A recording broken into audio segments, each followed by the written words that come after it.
I think for the fine art photographers that are here today, one of their challenges that they may not be used to dealing with is how do you get a great portrait of a person or get a great shot that also is a good shot of a tattoo.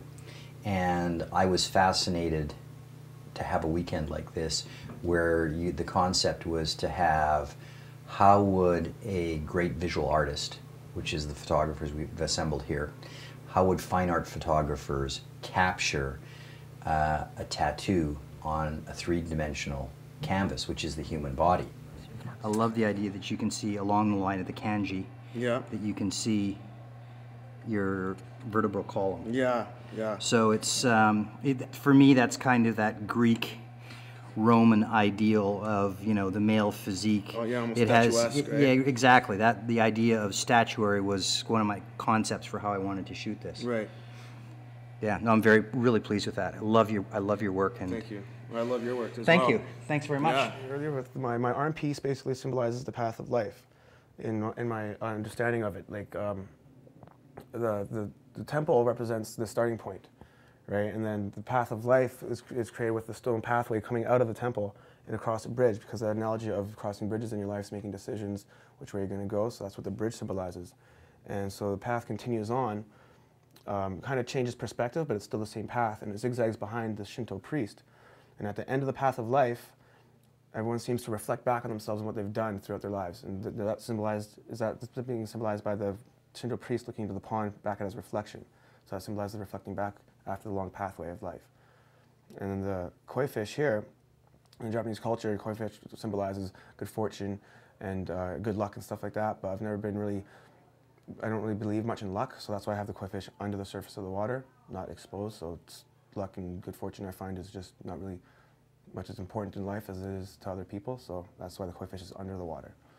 I believe tattoos are like, well, they're many things to me, of course, and many things to everybody, but for one thing, I think they're a really strong sign of commitment in anything you do, and they've changed my life significantly, and I didn't expect they would, but this one especially has just instilled confidence in me in anything I do, and I'm glad when people are interested about it, and it's brought up a lot of confidence in me by being able to tell a story, and yeah, I just feel much more confident. So I was gonna get something on my leg. He shaved my leg up and everything, and he knew I really liked this. Yeah. He shaved my leg, and then, are you sure? Are you sure? I never know what it's gonna feel like. Well, right? And I said, oh, okay, go for it.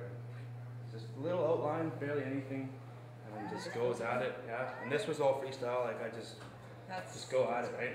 That really is great. Yeah. So hold up here, and actually pivot to your whole body around, right about there. Yeah. Let's go.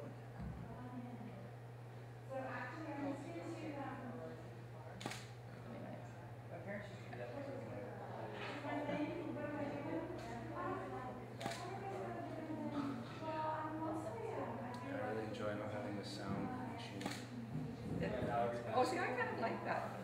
Well, I mean, I do find a tattoo to be, it's a mark in time. Sometimes it's a bad decision you might have made. Sometimes it's a good decision, you know, joyous. It can be mourning someone, but it's what you are at that stage in your life that will be there forever, marked on your body. And so I can never know that if I'm going to be shooting someone. I mean, I just have to look at it as it appears on their body. And so what I am going to be trying to do, I love almost being anonymous or meeting someone that I have never met before. That's my favorite way to take photographs. So the person that I'm going to be shooting someone, I have no idea, I've never met them before, and so we'll just be face to face, and then I'll see what kind of ink they have, and then we'll probably have a little bit of a discussion. But as a photographer, I will be taking it on from my point of view, not necessarily the person that has had the tattoo made themselves.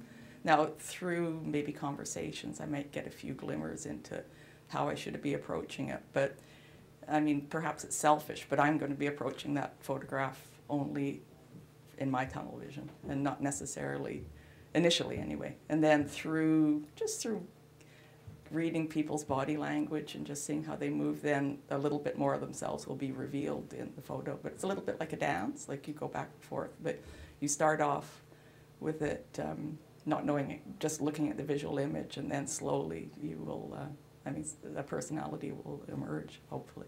It's about my identity and my background. So with the crocus from Manitoba, the English rose and the Icelandic poppy, because my mother is English, my father is Icelandic. And so I get to have a little piece of them with me all the time. And especially moving to a new city, you kind of, you know, it's hard to be away from them. And being from Manitoba, I think as I become less part of Manitoba, the further I am from it, the more it becomes a part of me, if that makes any sense. It's like, I'm gonna get emotional here. I'm a little homesick, I think. Yeah, the prairie crocus, I don't know, being away from Manitoba, I realize how amazing the people there are. I don't know. I'm not being biased because I love Vancouver as well, but there's this sense of home when I go back, and sense of community and my family and friends, and so I get to have them with me all the time. And what are your great expectations for this weekend? What would you like to leave with? I don't know. Hopefully, really nice art work on, to hang on my wall.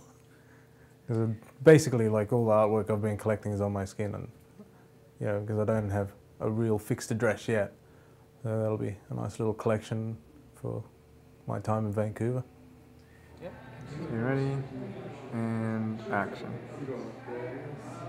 And turn.